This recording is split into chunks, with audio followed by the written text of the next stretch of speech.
يسعد مساكم جميعا، وكل عام وحضراتكم طيبين وبخير. سنة سعيدة على الكل، وكل عام وحضراتكم دايما بصحة وسلامة.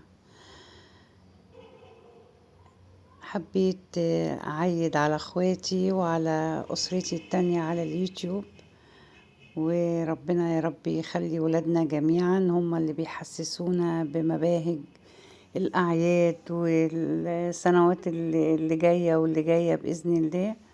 وبنتي طبعا كالعادة مزوقالي البيت ومزيناه بالبيبي لايت، وعاملة لي شجرة الكريسماس.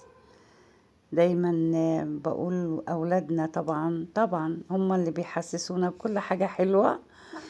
وكل سنة وانت طيبة يا دودو، والسنة دي ان شاء الله في بيتك بإذن الله، ونعملوا الحاجات الحلوة دي كلها في كل البيت سنة وانت عندك بإذن طيبة يا الله. حبيبتي. كل سنة دايما وانت يا رب طيبة. معايا يا حبيبتي، ربنا يخليكي ليا يا رب. تسلمي يا قلبي.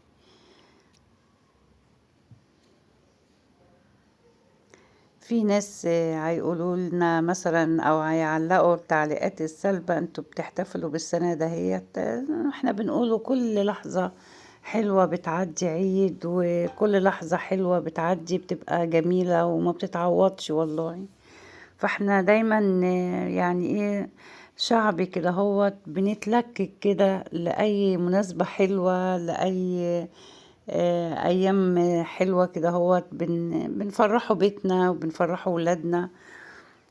واحنا دايما كده بنقولوا ايه، شعب يحب الضيافة واللمة وبنستغل أي حاجة حلوة كده هو.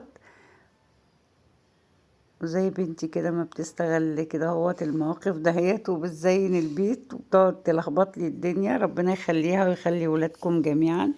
كل سنة وانتم طيبين. وحبيت استغل الفرصة انا كمان واقول لكم هابي نيو يير، وكل سنة وكل السنين اللي جاية في خير وسعادة وصحة وسلامة يا رب جميعا. اللهم امين يا رب. أسيبكم وأشوفكم على خير في حاجات تانية وفيديوهات تانية. السلام عليكم ورحمة الله وبركاته. كل عام وانتم طيبين وبخير يا رب.